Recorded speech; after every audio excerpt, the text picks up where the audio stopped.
Now, one enduring tradition of the Lunar New Year period is giving red packets containing money or hong paos especially to children, and some financial analysts believe this is also an ideal opportunity for parents to educate their children about money matters. That's right, and that's exactly what one family is doing, teaching their children sound financial planning, and they're going by the book. Once, this was enough to teach children about saving and the value of money. But for Andrina and Anders Poon, one piggy bank wasn't enough. Instead, their father gave them 3 in an effort to teach them about sound financial management. I think having this discipline of understanding the different purpose of money is quite important at a young age. For tips on how to do that, Mr. Poon turned to a recently released book by financial advisor Ernest Tan. One advice was to have 3 money jars, one for spending, another for saving, and a third for sharing. The Poons also encourage their children to save by looking out for promotions. But at the same time, I also inculcate in them that time is money. So not always, if you spend a lot of time trying to scout a good deal, then it might not be a good deal after all.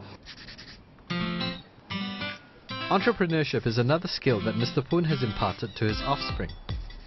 There was once we participated in a company's lunchtime bazaar. That was quite interesting because before the bazaar itself, Andrina actually went to another bazaar where she bought a customized bracelet, or what we call personalized bracelet. And then after having that bracelet, that night itself, she got the idea of hey, actually I can do what the seller did as well. The bracelets look very nice, and that night when we went, the store was closing, but there was still quite a lot of customers. So I thought that he could try to sell it.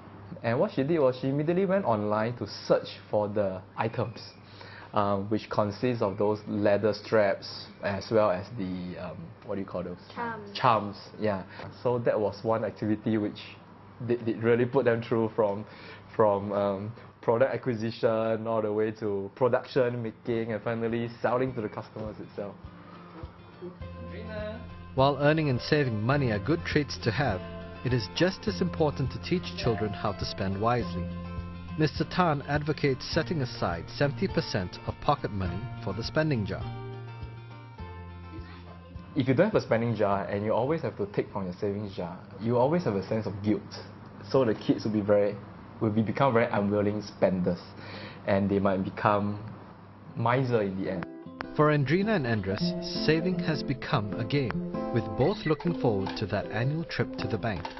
And every end of the Chinese New Year, we will go to the bank and then we will deposit the money into our bank account.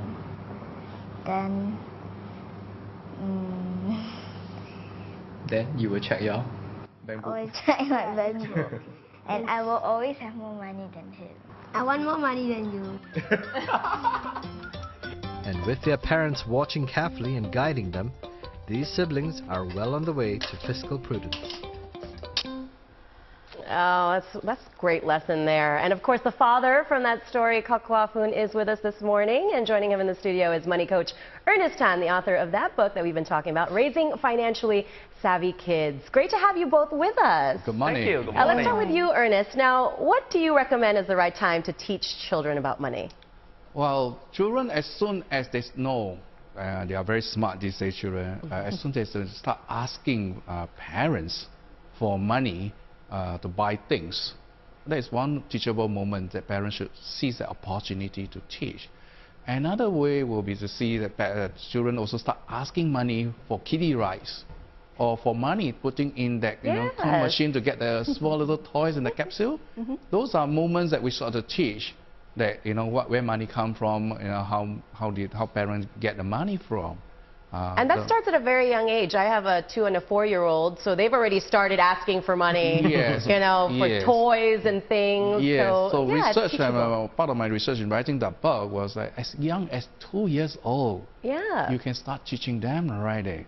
And the memory of money was so in them as young as 2. So if we don't start early, later on in their life, we find that we have to go through that process of unlearning, teaching them to what they have learned in the past, to unlearn it and to teach them the right stuff again. So, Kok Hwa, you started educating your kids at quite a young age as well. Yes, You indeed. seem like you've been quite successful with it, but did you have any difficulty at the start? I think there wasn't really a formal age where I really started educating them on financial literacy. So as what Erno was saying, it's really good to start them young. So the moment when they see you, money is really around them all the time. They see you buying things, they see this magical thing whereby you take it out and you can exchange products with it. Oh, magic plastic. Magical. Yes, exactly. Out of red packets, especially at this time of the season, right? Exactly. And so that's the point where you need to let them know, oh, this is not a magic piece of paper. Yeah. Daddy had to work before that, before this magical thing goes into a bank account, and go in bank account, then we'll have some cash, and then start buying things. So I think it's really important that you start them young, because they are really observing you 24 hours a day. But one of the challenges, Ernest, is that there's this taboo maybe of talking about money in our culture. Do you find that? Is that something that parents are challenged when talking about money with their kids? Well, I think most parents in Asian find that talking money actually break a relationship. I don't believe in that myth anymore. Is that we got to start talking about money in good times, so that in bad times, when you start talking about it, it's like a natural thing. All right, so that you won't break any relationship. Right? So the only problem with parents is that where to start with. Parents, most of us went through an education system or whatever. We were not taught about money, financial literacy. Yeah. So how are we going to talk about that subject? How are we going to spot those teachable moments in our daily life, whereby we can teach our children about them?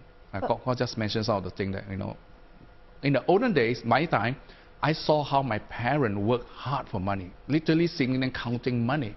But these days, in modern world, everything goes through the bank, through the gyro, and everything goes to a plastic card, and the children never get to see how you manage those money.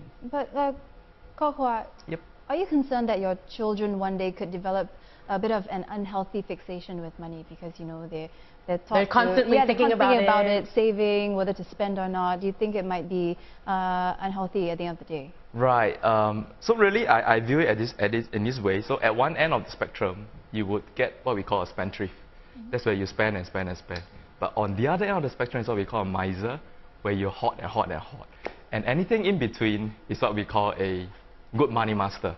So I believe that starting them young and giving them this foundation would then help them to strike a right balance between these two, and to have a healthy relationship with money, rather than towards when they grow up and they enter the working world, they start to swing towards one side, and that's where the unhealthy thing. It's more of an awareness, right? And so we saw the 3-jar method that you used. Yes. Monopoly, a game that can maybe teach purchasing power and kind of making money decisions. What other activities and games can you recommend? For me, Money Junior is another game that we teach young kids as young as 4 years old.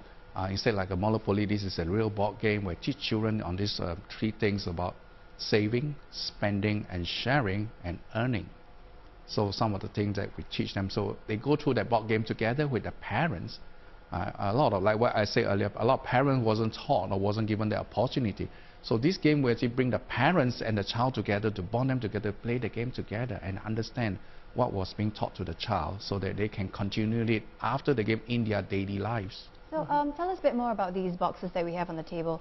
Sharing, so it's kind of a version of and the saving. 3-jar method, yes. Well, I created this through cardboard, but you can do it with, especially Chinese New Year, there will be a lot of leftover. You can just name them, and if you can get the children to design them themselves, and children love whatever they design it, they will use it as there's something very precious. It's just like another 3 piggy bank, but I call them money jars, and each I give a name: saving, spending, and sharing.